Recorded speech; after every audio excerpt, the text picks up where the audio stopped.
प्रणाम, मैं हूं हिमांशु द्विवेदी और स्वागत है आपका हमारी खास पेशकश चर्चा में। चर्चा के तहत आज हम दो बिंदुओं पर बारी बारी से चर्चा करेंगे। विषय एक ही रहेगा, लेकिन उसमें घटनाक्रम दो अलग अलग हैं, एक कल के संदर्भ में और एक आज के संदर्भ में। तो हम दोनों को दो हिस्सों में विभाजित करके बातचीत करेंगे। ऐसा चर्चा में हम पहली बार कर रहे हैं। संदर्भ एक ही है, राहुल गांधी की लोकसभा से सदस्यता का समाप्त होना और अडानी मामले पर कांग्रेस की अगुवाई में विपक्ष के द्वारा जेपीसी की मांग। घटनाक्रम देश की सियासत में बड़ी तेजी से घूम रहा है। राहुल गांधी अडानी मामले को लेकर काफी मुखर थे। इसी बीच में सूरत की अदालत ने उन्हें एक मानहानि के मामले में 2 साल के कारावास की सजा सुना दी। नतीजा यह हुआ कि लोकसभा सचिवालय ने तुरंत उनकी लोकसभा की सदस्यता को समाप्त कर दिया। खबर यह भी आई कि आज लोकसभा के हाउस कमेटी ने उन्हें तुगलक लेन में स्थित बंगले को खाली करने का नोटिस भी जारी कर दिया। राहुल गांधी के संदर्भ में इतनी तेजी से घूम रहे घटनाक्रम को लेकर कांग्रेस अचंभित भी है और आक्रोशित भी है। कांग्रेस इसे लोकतंत्र का दमन बता रही है, तानाशाही स्वरूप बता रही है, देश में लोकतंत्र समाप्त होने की आशंका जता रही है।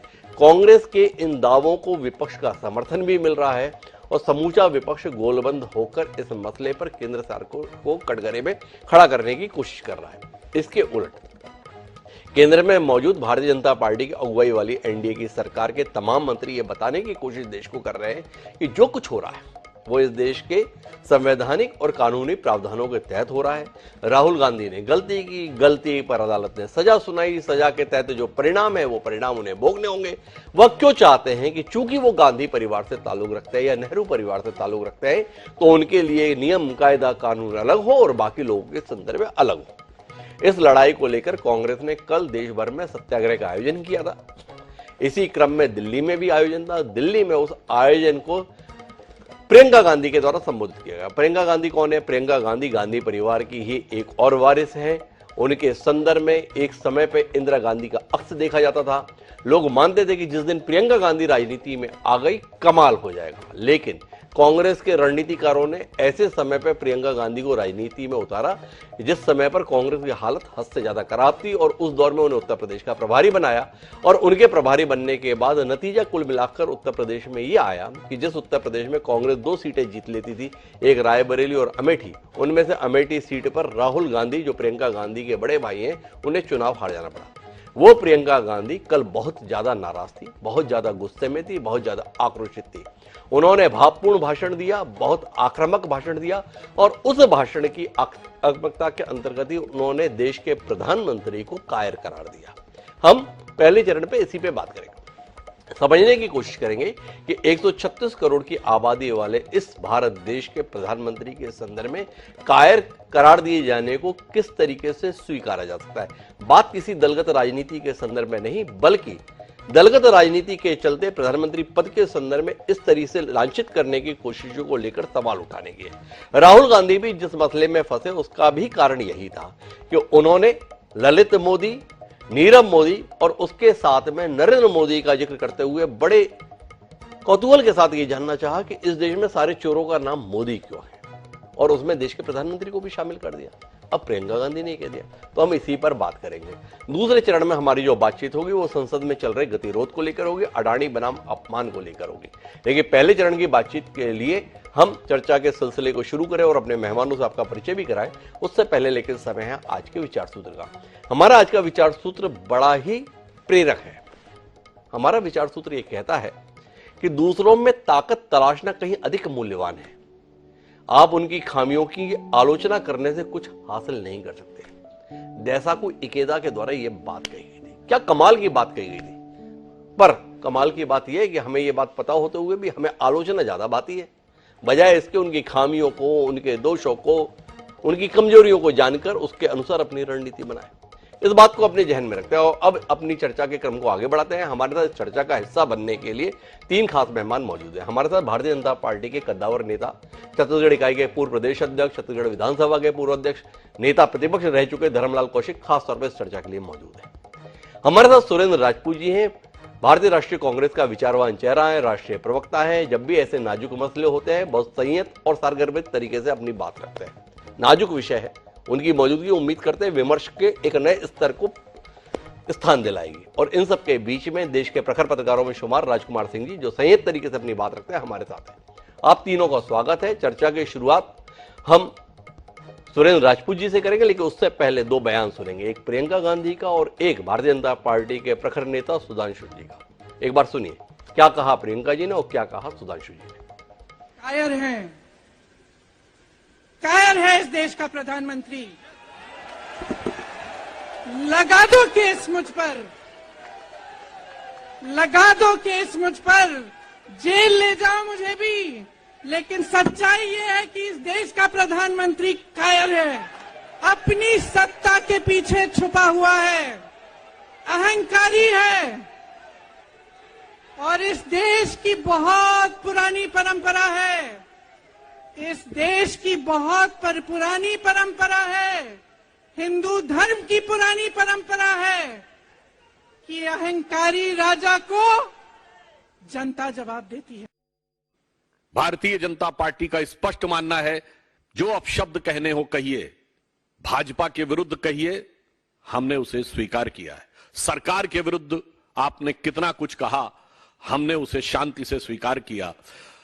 प्रधानमंत्री श्री नरेंद्र मोदी जी के विरुद्ध कितना विषवमन किया, हमने उसके ऊपर भी शांत रहे। परंतु जब आप भारत के विरुद्ध बोलते हैं, पिछड़े समाज के विरुद्ध इस प्रकार की घृणा और वैमनस्य की बात करते हैं, और उस पे आपको जब न्यायालय के द्वारा सजा होती है और फिर जब आप उसमें राजनीतिक आरोप लगाने का प्रयास करते हैं, तो इसमें मुझे उद्दंडता और निर्लज्जता दोनों नजर आती है, और यह हमें स्वीकार्य नहीं है। तो सुधांशु जी को स्वीकार नहीं है और प्रियंका जी की बातचीत के लहजे में तल्खी हमें सुनाई दे रही है। तो सुरेंद्र जी से बातचीत की शुरुआत करते हैं और सुरेंद्र जी आपसे समझना चाहते हैं, राहुल गांधी के संदर्भ में सारा मसला इस बात का हुआ कि उन्होंने नीरव मोदी और ललित मोदी के साथ नरेंद्र मोदी के संदर्भ में भी जिस प्रकार के शब्दों का इस्तेमाल किया, और साथ में ये भी कह दिया और भी मोदी ढूंढेंगे तो वो भी निकल जाएंगे, और मसला फंस गया। अब आपसे जानना ये चाहता हूं कि आपकी पार्टी की प्रखर संभावना प्रियंका गांधी बोल रही हैं, इस देश का प्रधानमंत्री कायर है। किस देश का? पाकिस्तान का, चीन का, या कहीं और का? उलझन में पड़ गया। तो थोड़ा सा सुरेंद्र जी, आपको नहीं लगता है कि ऐसे नाजुक दौर में, या एक आर पार की लड़ाई चल रही है, जब स्पष्ट तौर पर विभाजन दिख रहा है, शब्दों के संदर्भ में गांधी परिवार की यह पीढ़ी कहीं ना कहीं चूक जाती है, भावना से कहीं अधिक शब्दों के चयन में गलती उन्हें भारी पड़ जाती है? या आप इस बयान के साथ खड़े हैं और मानते हैं कि एकदम सही बयान दिया गया है? कहां है सुरेंद्र राजपूत जी? हिमांशु भाई, बड़ा मासूम सा प्रश्न है आपका। आप भी जानते हैं हम कहां खड़े हैं। आज हम लोकतंत्र को बचाने के लिए लोकतांत्रिक ताकतों के साथ खड़े हैं। लोकतंत्र को जो अपने अभिमान से और अपने बहुमत से जो रौंदने की तैयारी चल रही है या रौंद ही दिया गया है, उनके खिलाफ खड़े हैं। लोकतांत्रिक संस्थाओं पर जिन लोगों ने कब्जा कर लिया है, उनके खिलाफ खड़े। मेरी आवाज गूंज रही है मुझे ही। मैं आपको फिर से कहता हूं कि आज की डेट में तानाशाही जिस तरीके से एक सर अपना उठा रही है, उसके खिलाफ आपको भी खड़ा होना पड़ेगा। आज खड़ा होना पड़े चाहे कल खड़ा होना पड़े। तीन चीजें बड़ी स्पष्ट हैं। मैं आपको एक उदाहरण देता हूं, छोटा सा उदाहरण है। उत्तर प्रदेश के एक सांसद हैं आर.के. सिंह पटेल साहब, भारतीय जनता पार्टी के सांसद है, बांदा से हैं। उन पर डकैतों को संरक्षण देने के मुकदमे लगे हुए। जब वो मुकदमे फाइनल स्टेज पे आए तो उत्तर प्रदेश की सरकार, राजनीतिक मुकदमों को नहीं जी, उत्तर प्रदेश की सरकार डकैतों को संरक्षण देने के मुकदमों को वापस ले लेती है ताकि उनकी सदस्यता न जाए। आपराधिक मुकदमों को, डकैतों को संरक्षण देने के मुकदमे, आप इसको चेक कर सकते हैं जी। और दूसरी तरफ राहुल गांधी जी जो एक चुनावी भाषण देते हैं, और चुनावी भाषण में जब बात करते हैं वो, तो वहां पर अगर वो चुनावी भाषण, मान लीजिए अगर एक बार को कि वो हेट स्पीच है, तो पहले पुलिस उस पर कार्रवाई करेगी। पुलिस कार्रवाई करने के बाद उसका रिकॉर्ड, क्या नाम, इलेक्शन कमीशन को देगी। इलेक्शन कमीशन उस पर कार्रवाई करेगा। लेकिन वो सब कुछ नहीं होता, क्योंकि उस वक्त वो हेट नहीं माना जाता या वो कुछ भी गड़बड़ नहीं माना जाता। अचानक से एक सूरत के एक एमएलए जिनको भ्रष्टाचार के कथित आरोपों में मंत्री पद से हटा दिया गया, वो एक सूरत की अदालत में एप्लीकेशन डालते हैं और उसके बाद एप्लीकेशन डालने के बाद फिर वो उसी अदालत के खिलाफ जाकर के कि भाई प्रोसीजर अब स्टे हो जाए, हम आगे कार्रवाई नहीं चाहते, हाई कोर्ट में एक अपील करते। इसके बाद क्या होता है, वही मोदी साहब जिस दिन लोकसभा में श्री अडानी जी के खिलाफ श्री राहुल गांधी जी बोलते हैं, उसी दिन शाम को आश्चर्यजनक तरीके से वो स्टे एप्लीकेशन वापस लेते हैं और 1 महीने में 7 हियरिंग होती हैं। 7, याद रखिएगा मेरी बात को, 1 महीने में 7 हियरिंग होती हैं, क्योंकि आप जिम्मेवार हैं, आप पूछेंगे अभी प्रतिपक्ष से भी। 7 हियरिंग 1 महीने में एक ऐसे केस की जो आपराधिक रूप से नहीं, आज तक मुझे बता दीजिए 7 करोड़ से ज्यादा मुकदमे अदालतों में लंबित हैं, कौन सा एक केस हमें मुझे बता दीजिए जिसमें 20 दिन में 7 हियरिंग होती हो। 7 हियरिंग होती हैं और उनको जो है दोषी करार दिया जाता है। ये उसके बाद अभी भी इनका अत्याचार नहीं रुका, उसके बाद लोकसभा की सदस्यता खारिज हो जाती है और आज 4 बजे उन्हें नोटिस दे दिया जाता है कि साहब 22 अप्रैल तक आप अपना मकान भी खाली कर दीजिए, 12 तुगलक लेन वाला। और आप कहते हैं कि तानाशाही नहीं है। आप बताइए इनके इस बात के खिलाफ हम न लड़ें या इसका विरोध न करें? और अगर इसका विरोध करते हुए प्रियंका जी बात कहती हैं तो बिल्कुल ठीक कहती हैं। तो आप इत्तेफाक रखते हैं कि इस देश के प्रधानमंत्री को अगर उन्होंने कायर कहा तो सही कहा, इस बात के साथ है आप? 2 बातें हैं, बिल्कुल हम बिल्कुल प्रियंका गांधी जी के हर बात के साथ हैं। उन्होंने कई मौकों पर, मैं आपको बता दूं 2014 से लेकर के 2023 तक 18 बार चीन के प्रधान राष्ट्रपति के साथ उन्होंने झूला झूला, चाय पिलाई, झूला झूला, साबरमती का रिवर फ्रंट इस्तेमाल किया, उसमें पता नहीं क्या क्या खिलाया पिलाया। और अति तो तब हो गई कि गलवान में हमारे 20 सैनिकों के हत्यारा देश चीन, उसके बाद भी इंडोनेशिया में जब गए तो प्रधानमंत्री जी उनसे हाथ मिलाने के लिए आतुरता से आगे बढ़े। उससे पहले तो ठीक है, कोई बात नहीं, लेकिन इसके बाद भी न कोई आया है, न कोई घुसा है, न कोई चीज है। तो अब इसको लेकर के जब आप बात करेंगे तो आप क्या कहेंगे? तो एक सवाल और कर लेता हूं सुरेंद्र जी, फिर मैं धर्मलाल कौशिक जी के पास जाता हूं, क्योंकि आपकी आपत्तियां काफी मुखर और तर्क के साथ है। आपने पूरी जुडिशियल प्रोसेस को बताने की चेष्टा की। राहुल गांधी बता रहे मेरी इस देश की न्यायिक व्यवस्था में आस्था है, और सुरेंद्र राजपूत जी जो कुछ बता रहे हो उसके अंदर ऐसा दिख रहा है कि देश की न्यायिक व्यवस्था ठीक नहीं है। तो थोड़ा स्पष्ट हो जाए, आज पार्टी के राष्ट्रीय प्रवक्ता आप हैं, इस देश की न्यायिक व्यवस्था भी ठीक ठाक रही कि नहीं रही, या देश की सरकार तो ठीक नहीं रही आपके अनुसार, या अदालत भी गड़बड़ हो गई? जी सुरेंद्र जी। भारतीय जनता पार्टी की एक बहुत बड़ी अच्छी, जी मेरी आवाज आ रही है? जी सुरेंद्र जी। भारतीय जनता पार्टी की एक बड़ी अच्छी आदत है। जब हम भारतीय जनता पार्टी से कहते हैं कि साहब आपने अयोध्या के मंदिर की चंदा चोरी की है, आपने 50 लाख या 2 करोड़ की जमीन लेकर के 18 करोड़ में आपके मेयर ने बेची है, तब वो कहते हैं कि नहीं साहब ये तो रामद्रोही हैं, धर्मद्रोही हैं। जब हम कहते हैं कि साहब इस देश में चीन घुस आया है, अरुणाचल प्रदेश में गांव के गांव उसने वो बसा रहा है, तब आप कहते हैं आप सेना विरोधी हैं। उसी तरीके से जब हम जुडिशियल सिस्टम या एक आदेश से असहमति व्यक्त करते हैं और आपको प्रमाण के साथ बताते हैं कि 7 करोड़ मुकदमों में एक मुकदमा आप बताइए जिसमें 20 दिन में 7 पेशी लगती हो, 20 दिन में 7 पेशी, जिम्मेवारी से कह रहा हूं। आप मुझे बता दीजिए कि अगर इसको ये ना कहा जाए कि वो कोई ना कोई प्रभावित करने की कोशिश कर रहा है, हमारी असहमति है और प्रभावित चीजों के उसके जो मेलाफाइड इंटेंशंस है, जो लोग ऐसा कर रहे हैं, जो मोदी पूर्णेश जी हैं, तो ऐसा हम असहमति क्यों ना व्यक्त करें? और हमारी असहमति न्यायिक व्यवस्था में विश्वास को कहां से डिगा रही है? अभी सबसे लोअर कोर्ट में हुई, अपर कोर्ट पे हमें भरोसा है, हमें हाई कोर्ट पर भरोसा है, हमें सुप्रीम कोर्ट पर भरोसा है। ये नरेंद्र मोदी जी की जो सेना है, जो ट्रॉल आर्मी है, जो भारतीय जनता पार्टी की ट्रॉल आर्मी है, ये न्यायिक व्यवस्था पर क्यों प्रश्न खड़े कर रही है? आप सीधे साहस का परिचय क्यों नहीं दे रहे, या कांग्रेस सीधे साहस का परिचय क्यों नहीं दे रही? कांग्रेस ने अभी तक ये नहीं कहा कि निचली अदालत प्रभावित हुई, निचली अदालत ने पक्षपातपूर्ण निर्णय दिया, निचली अदालत को प्रभावित किया गया है। इन तीनों में से एक भी बात ना तो यहां पर आपने ये तो बताया कि देखिए 20 दिन में 7 हियरिंग हुई, आपने ये भी बताया कि स्टे था, स्टे खारिज हो गया, पर आप स्पष्ट कहने से बच रहे हैं। एक आखिरी सवाल के तौर पर इस चरण में है कि इस आदेश को आप क्या मानते हैं? क्या ये भाजपा सरकार का आदेश है, या आप अदालत के आदेश के तौर पर ही देखते हैं, या कुछ और देखते हैं?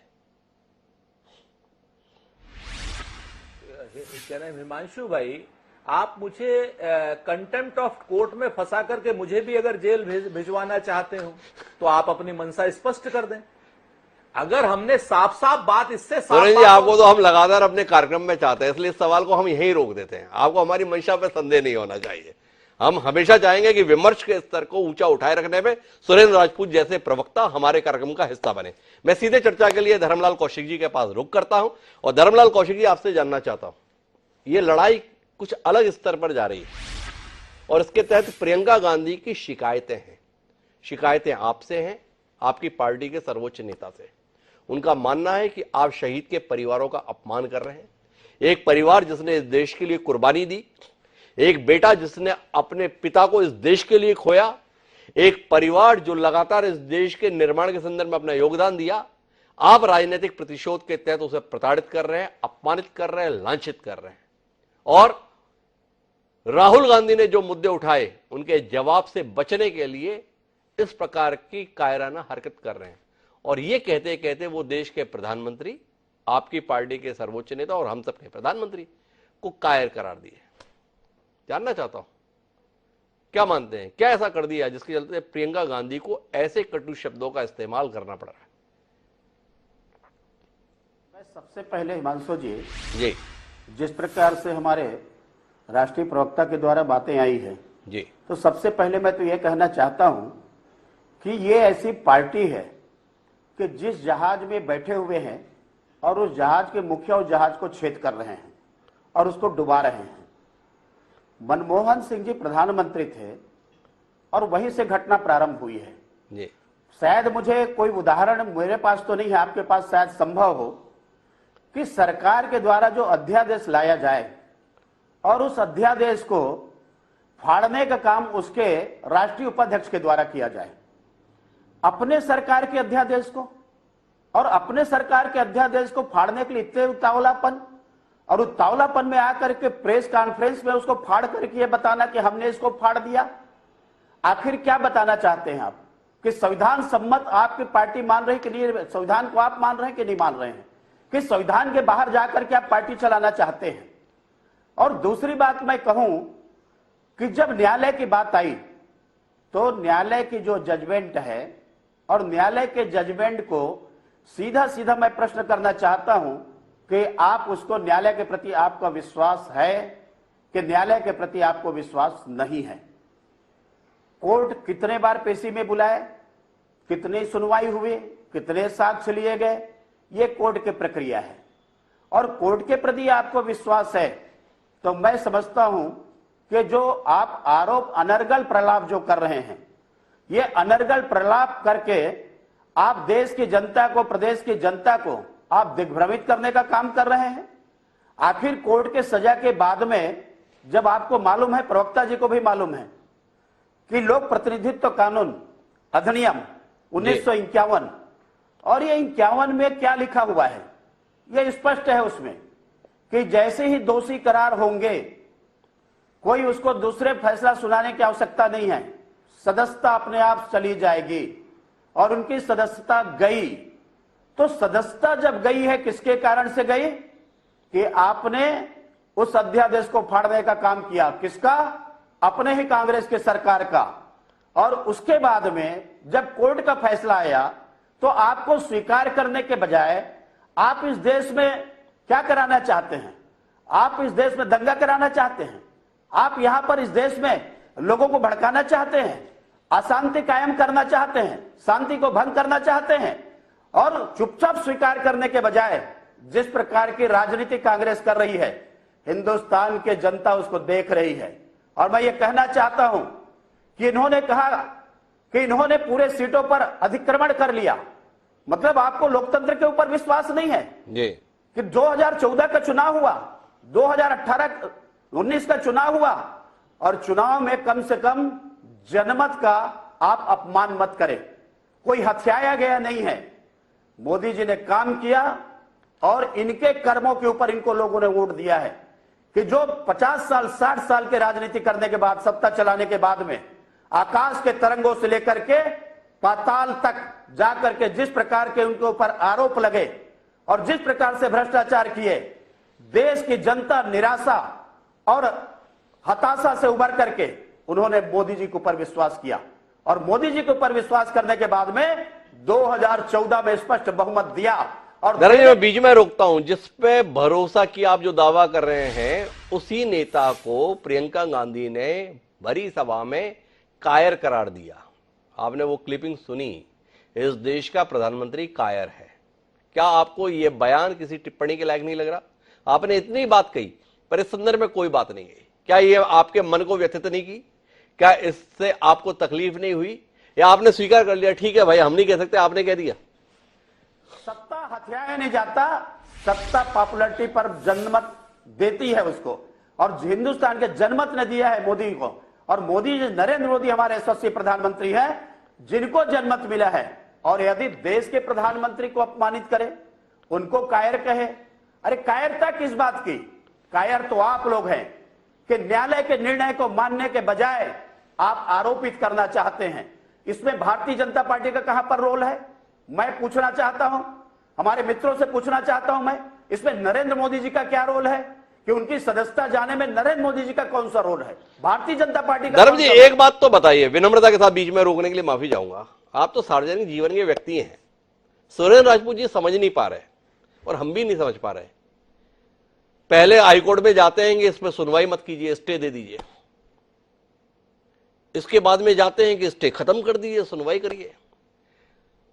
वो मध्य प्रदेश में हड़ताल चल रही है वकीलों की, चीफ जस्टिस ने आदेश दिया भैया 25 साल पुराने जो मुकदमे हैं उनको 3 महीने में निपटाओ, तो वकील इसके खिलाफ है।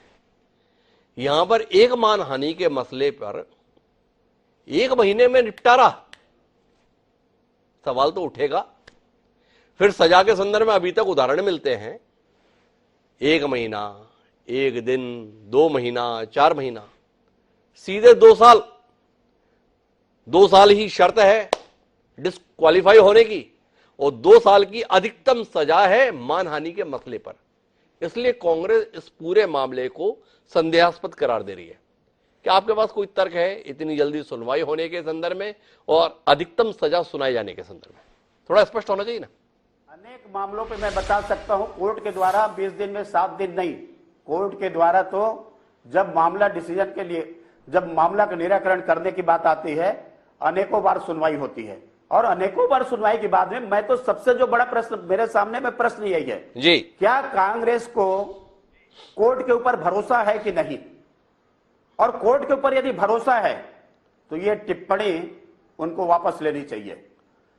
क्या जो आपके जनप्रतिनिधि अधिनियम 1951 जी, ये अभी का बना हुआ नहीं है, 1951 मतलब आप समझ रहे हैं जी, और उसका पालन अपने आप, उसमें का पालन कराने की आपको आवश्यकता नहीं है।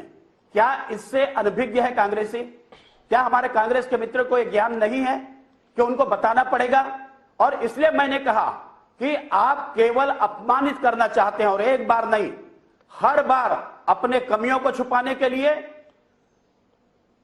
भारतीय जनता पार्टी के ऊपर आरोप लगाना, हमारे नेताओं को बार बार अपमानित करना चाहते। दोनों पक्ष एक दूसरे के संदर्भ में ये आरोप लगा रहे हैं। प्रियंका गांधी भी कल सभा में यही बोल रही थी, हमारे परिवार का निरंतर अपमान किया जा रहा है। धर्मलाल जी भी, राजकुमार सिंह जी काफी देर से जुड़े हुए हैं, आप दोनों की दलीलें सुननी है। एक तटस्थ दलील की जरूरत है मुझे इस समय कार्यक्रम में। राजकुमार जी क्या देख रहा है? बौखलाहट है, फड़फड़ाहट है, क्या है इस पूरे मसले पर? क्या ये लड़ाई कांग्रेस बीजेपी के बीच ना होकर गांधी परिवार बनाम मोदी में तब्दील हो गई है। क्या आप महसूस कर रहे हैं कि गांधी परिवार के लिए यह बड़ा असहनीय हो गया है कि उनके होते हुए कोई एक शख्स देश में नेता के तौर पर इतना स्वीकार हो गया कि स्पष्ट बहुमत के साथ आ गया? क्योंकि और इससे पहले जो भी चुनौती दिए हैं स्पष्ट जनादेश के साथ नहीं आ सके, लड़खड़ाते रहे, समर्थन के साथ आए। मोदी ऐसे हैं जो आए भी और टिके भी हुए। क्या देख रहे हैं आप, जा कहां रहा है मसला?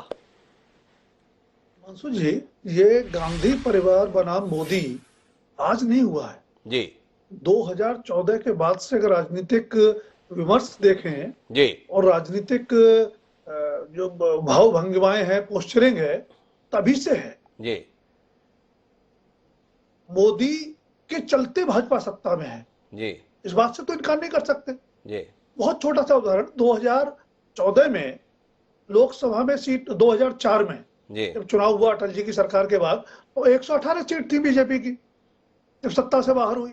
2009 में 116 रह गई। तो अगर वो बीजेपी 2014 में 282 ले आई अपने दम पर, सहयोगी की सीटें अलग, जी तो जाहिर सी बात है कहीं ना कहीं उसमें मोदी की भूमिका थी।